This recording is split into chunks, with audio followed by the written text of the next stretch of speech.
Bonjour, bonsoir et bienvenue à ma chaîne YouTube Internet Argent, Argent Internet. Nous avons créé cette chaîne pour valoriser la chose Internet. Comment vous pouvez vous faire de l'argent en créant des vidéos et les poster. Vous savez, jusqu'aujourd'hui, la télévision avait pris le monopole de ce business et YouTube est venu donner la chance à tout le monde de pouvoir créer des vidéos et les poster sur YouTube, les monétiser et vous pouvez gagner beaucoup d'argent, des revenus sur votre travail. That being said, aujourd'hui on va faire une nouvelle vidéo, cette fois-ci sur Ponzi, le système de Ponzi. Vous avez dû, je suis sûr que vous avez entendu parler de ça tous ces derniers jours. Comment les gens utilisent le système de Ponzi pour arnaquer les gens. Et dans cette vidéo, c'est de ça qu'il s'agit. On va parler de comment on utilise ce système pour arnaquer les gens. Comment ce système peut être aussi une bonne chose. Parce que les gens voient seulement la partie arnaque. Mais on va démontrer aussi dans cette vidéo que vous pouvez créer un système similaire, mais pour faire de bonnes choses. Donc, Charles Ponzi, c'était un Italien qui a émigré aux États-Unis dans les années, je sais pas exactement, en 1900. Et en 1920, il a créé un système appelé, il a créé un système qu'on a baptisé Ponzi. Parce que je ne crois pas que ça avait son système qu'il a créé avait un nom. C'est juste que quand le système a foiré, on a appelé ça système, les gens ont baptisé ça système de Ponzi. C'est-à-dire que d'après son nom, puisqu'il s'appelait Ponzi. Le système consistait à quoi? C'était de prendre l'argent des gens et de les promettre près de 50% de profit pendant 45 jours. 50% de profit pendant 45 jours et ainsi de suite. Et il a bâti tout un système. Donc, si on met ici, prenons ce tableau. On va ici on a la tête Ponzi système. Ouais. Donc ce système est sous la forme d'un triangle. C'est-à-dire que celui qui crée le système est ici. Il prend son premier client. Le premier client lui ramène deux clients. Les deux clients lui ramènent des clients, ainsi de suite. Ainsi de suite, le système évolue, c'est-à-dire qu'on prend l'argent de celui-ci pour payer ici, celui-ci là, pour payer là, celui-ci pour payer là, ainsi de suite. Donc, chaque fois que vous êtes recruté, vous partez dehors chercher des clients, et c'est sur ces clients-là que qu'on prend votre argent pour payer les nouveaux membres et tout ça. Ainsi de suite. Quand vous partez faire la publicité dehors, vous ramenez des personnes et c'est l'argent de ces personnes-là qu'on paye ceux qui étaient déjà là avant. Bon, et ça se passe comment? Comment ça se passe que les gens tombent facilement dans un piège comme ça? Les gens tombent facilement dans un piège comme ça parce qu'au départ, on voit un peu ça, parce qu'au départ, la première personne qu'on rencontre, on lui propose un système. Par exemple, dans le cas de Ponzi, Ponzi avait sorti, au cas de Ponzi, Ponzi avait dit que il devait prendre l'argent, il devait prendre votre argent pour aller en Europe acheter des cartes. C'est comme ça qu'il avait dit, il devait acheter des cartes pour rentrer ici, là, vendre. Il devait rentrer vendre et le pourcentage de ça, il devait vous reverser. Or, en principe, il ne l'avait pas fait. Il ne l'avait pas fait. C'est qu'il avait juste maintenu son système dans lequel il prenait l'argent de celui-ci pour reverser à celui-ci. Prenez l'argent de celui-ci pour reverser à celui-ci. Prenez l'argent ici pour reverser là. Ainsi de suite. Oh, donc techniquement, ce qu'il avait dit de vendre les cartes achetées en euros et reverser les pourcentages aux gens n'avait pas exactement eu lieu. Donc c'est pour ça qu'à la fin, le système a été reconnu comme une arnaque. Le système a été reconnu comme une arnaque. Donc, comme on a dit, en prenant l'argent comme ça, dans tous les cas, le système doit s'arrêter à un moment. S'il faut partir de ça, prendre l'argent. Parce que même si vous utilisez la population mondiale à un certain niveau, quand vous allez atteindre le sommet, ça va finir et ça va cracher. Le système va cracher. Le système va cracher et comme ça va être difficile pour lui de continuer. Par contre, si ce système était effectivement basé sur les cartes comme il avait annoncé, c'est-à-dire acheter des cartes et vendre, il devait forcément, le système de Ponzi devait, au lieu d'être une arnaque, ça devait être quelque chose d'intéressant parce que il prend votre argent, il va investir,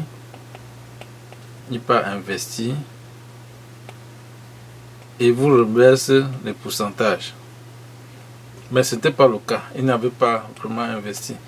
Mais si on dit que si on voit le système de Ponzi maintenant sur deux options, c'est-à-dire que ça va là, ici il y a paiement, c'est-à-dire qu'on prend l'argent des autres pour vous payer, ou alors on vient ici investir. Si on investit de l'argent reçu, ça doit forcément produire quelque chose. C'est-à-dire qu'il prend l'argent des gens, au lieu de partir payer certains, il investit cet argent. Le système de Madoff, le système Ponzi de Madoff que vous connaissez, Madoff a utilisé le système de Ponzi pendant près de 17 ans. Pour arnaquer les gens. Imaginez 17 ans de fonctionnement avant de tomber comme c'était tombé dû à la crise financière aux États-Unis. Quand la crise financière est arrivée, tous les membres de Madoff ont décidé de prendre leur argent tout d'un coup. Et vous connaissez la suite. Quand tout le monde veut entrer, même dans une banque, je dis toujours, quand vous voulez récupérer votre argent le même jour, il n'y aura pas de liquidité. Donc, quand tous les membres tous ceux qui avaient déposé leur argent chez Madoff voulaient récupérer, il n'y avait pas d'argent. Et donc, à partir de là, le système est tombé. Quand je dis que le système de Ponzi est utilisé même de nos jours, au XXIe siècle, le système de Ponzi ne devait plus être considéré comme un Ponzi, c'est-à-dire qu'une arnaque. Parce que même la banque fonctionne techniquement comme ça. La banque prend votre argent. La seule différence, c'est que c'est vous qui venez déposer votre argent à la banque pour soi-disant épargne. Sinon, la banque ne se lève jamais pour venir vous dire, pour venir faire la publicité, que venez déposer votre argent, on va faire comme ça. Non, la banque ne fait pas ça. Vous prenez vos deux pieds, vous venez déposer votre argent à la banque, et la banque prend cet argent pour aller investir. La banque prend votre argent pour aller investir, et c'est le retour d'investissement là qui vous paye en fraction. Maintenant, dans la vie, il y a plusieurs façons de gagner de l'argent. Quand vous voulez gagner de l'argent, la façon la plus simple, c'est de travailler. Alors, on va mettre ici, travailler. Il y a une autre façon, vous pouvez dire créer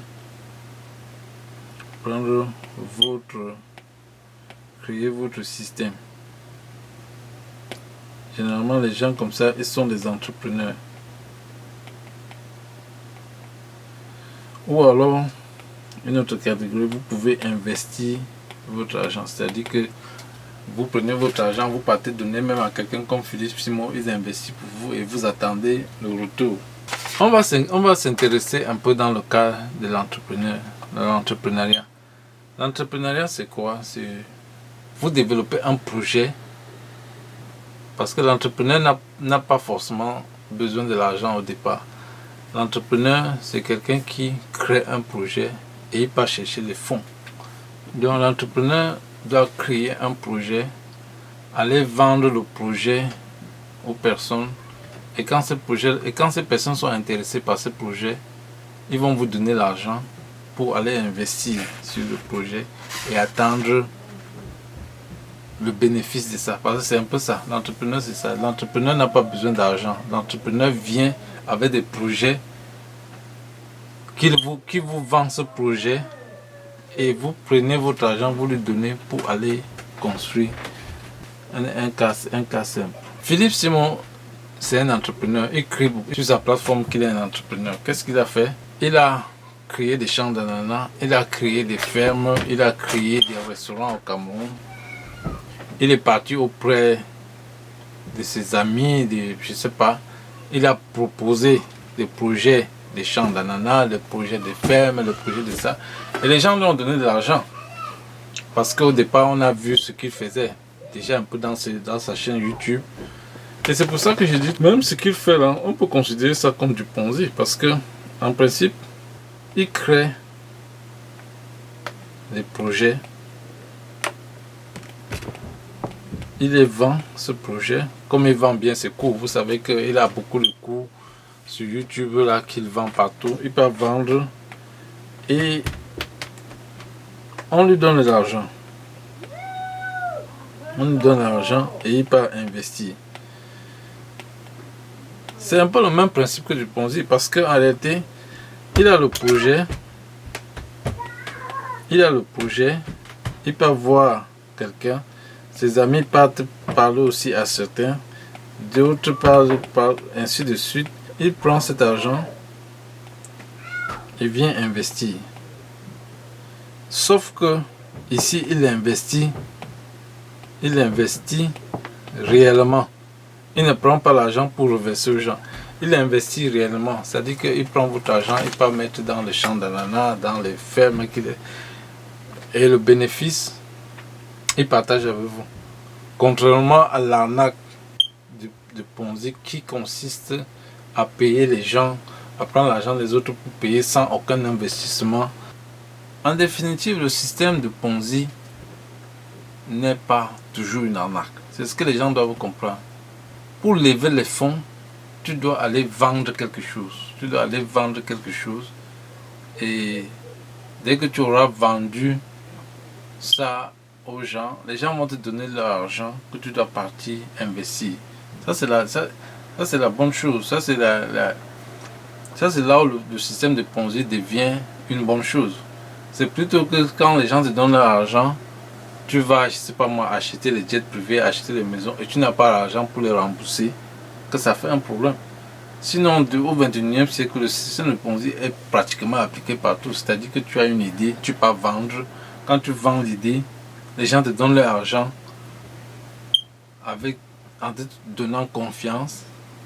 Et là, maintenant, tu utilises cet argent pour aller, je ne sais pas moi, construire les fermes, acheter les champs d'ananas. Et le bénéfice de tout ça que tu auras vendu, tu partages ça avec tes clients. C'est dans le cas contraire, si tu prends de l'argent pour aller seulement vivre avec, au moment où les gens vont te demander, oh, donne-moi mon argent que tu avais pris pour faire ceci, tu n'auras pas l'argent. Mais pourtant, si tu as construit ton système de Ponzi sur un business bien étudié, ça va marcher. Et c'est ce que je conseille aux gens. Si vous avez une possibilité d'utiliser ce système pour lever des fonds, parce que jusqu'à présent, c'est même une bonne technique. Si vous pouvez lever les fonds avec ce système et maintenant utiliser cet argent pour bâtir des immeubles ou bien quelque chose, comme le système de Madoff. Le système de Madoff était basé dans l'immobilier. Malheureusement, crise financière en 2008 est venue détruire tout ça. Parce que je suis sûr que si ça a fonctionné 17 ans et qu'il n'y avait pas de crise financière, son système devait être jusqu'à aujourd'hui là, en train de tourner. Parce que tant que vous avez un projet solide derrière votre système de Ponzi, il ne va jamais tomber. Pensez-y, si vous avez un système solide derrière votre système de Ponzi, il n'y a pas de raison que ça tombe. Ça tombe, le système de Ponzi crache toujours parce qu'à un moment donné, il y a une crise financière où les gens veulent récupérer leur argent et tout ça. Mais si vous avez quelque chose de solide, je ne sais pas moi, de l'immobilier, de la crypto-monnaie comme dans le DMA ou bien autre chose, si vous avez un truc solide derrière votre système de Ponzi, ça va marcher. Tous, ça va marcher. Et vous pourrez entrer, vous pourrez payer les gens facilement avec l'argent et les bénéfices que vous avez eu dans votre production de champ d'ananas ou dans les recettes de building, d'hôtels et tout ça. Donc mes chers amis, pour conclure cette vidéo, le système de Ponzi, bien le schéma de Ponzi n'est pas forcément une arnaque. C'est une arnaque quand l'argent que vous récupérez, vous l'utilisez ça, je sais pas, à vos fins propres. Mais si vous récupérez autant de sommes d'argent et que vous mettez ça dans un business solide, le système va fonctionner. Puis c'est ce que la banque fait. La banque prend votre argent pour aller prêter aux gens. Et les intérêts de ça, c'est ça qui vous verse chaque année. Ils vous verse des petits intérêts et ainsi de suite. Donc, en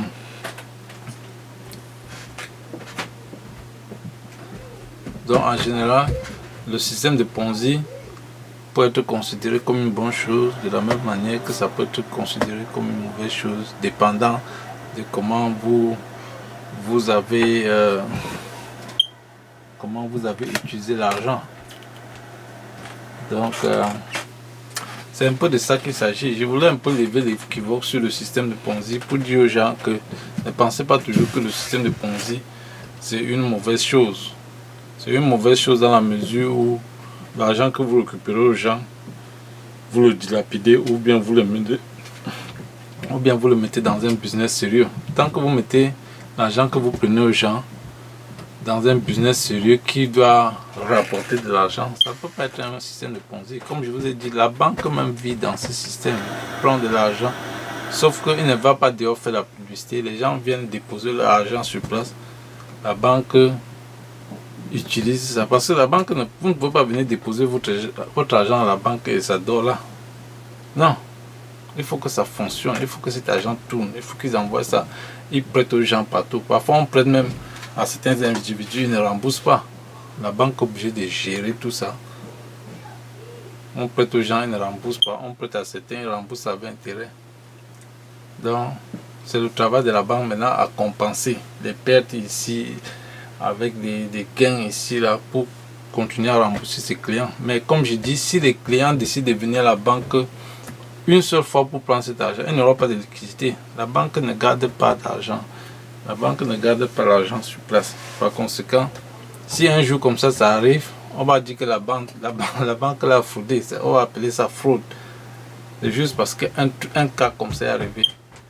Quand tout le monde décide de prendre son argent dans un système de Ponzi le même jour, ou bien la même semaine, ou bien le même mois, le système crash.